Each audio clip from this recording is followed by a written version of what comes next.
मुख्य तौर पर दो प्रावधान थे न्यूक्लियर एनर्जी को लेकर के। जैसे मनीष जी ने भी कहा, एटॉमिक एनर्जी एक्ट 1962 और CLND 2010।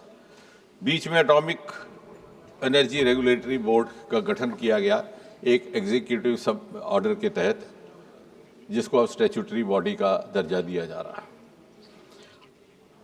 अब इस नए प्रावधान को लाते हुए नई व्यवस्थाओं को स्थापित करने के बजाय या उनमें परिवर्तन करने के बजाय ये मुनासिब समझा गया कि एक कॉम्प्रिहेंसिव नया बिल लाया जाए, जिसमें इन सभी प्रावधानों की भी जगह रहे और जो समय के अनुसार जो ज़रूरतें हैं उसके मुताबिक उनको एड्रेस भी किया जाए।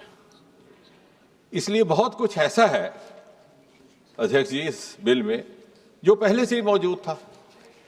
अब in the haste sometimes to oppose the treasury benches, हम कभी कभी भूल जाते हैं कि कुछ एक ऐसे प्रावधान है जिनका हमने विरोध किया जो हमारे ही लाए हुए हैं। अब बार बार ये कहा गया कि आप सरकारी रिएक्टर्स को इंश्योरेंस के कवर में क्यों नहीं लाते। ये सच है, सभी मान्य सदस्यों ने नेहरू जी को श्रेय दिया, हम भी देते हैं। लेकिन ये भी सच है कि जो पहला रिएक्टर स्थापित हुआ था इस देश में, उसका नाम था अप्सरा रिएक्टर। वो भाभा एटॉमिक रिसर्च सेंटर में कायम हुआ था। साल 1956 का था।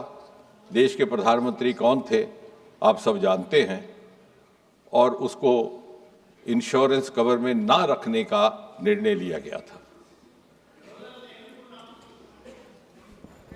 1956 में प्रधानमंत्री कौन थे, और उसके पीछे शायद ये भाव था कि ये रिसर्च रिएक्टर है, इसको it is not a commercial purpose और फॉर पब्लिक यूज।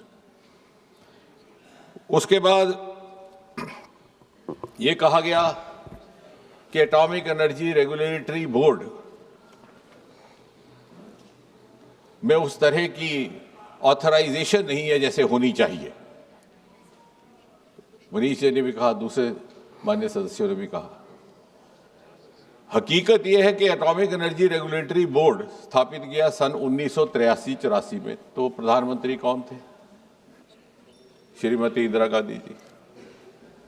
हमने तो इसको स्टैट्यूटरी बनाया है, बल्कि इसको और मजबूत रुतबा देने का प्रयास किया है।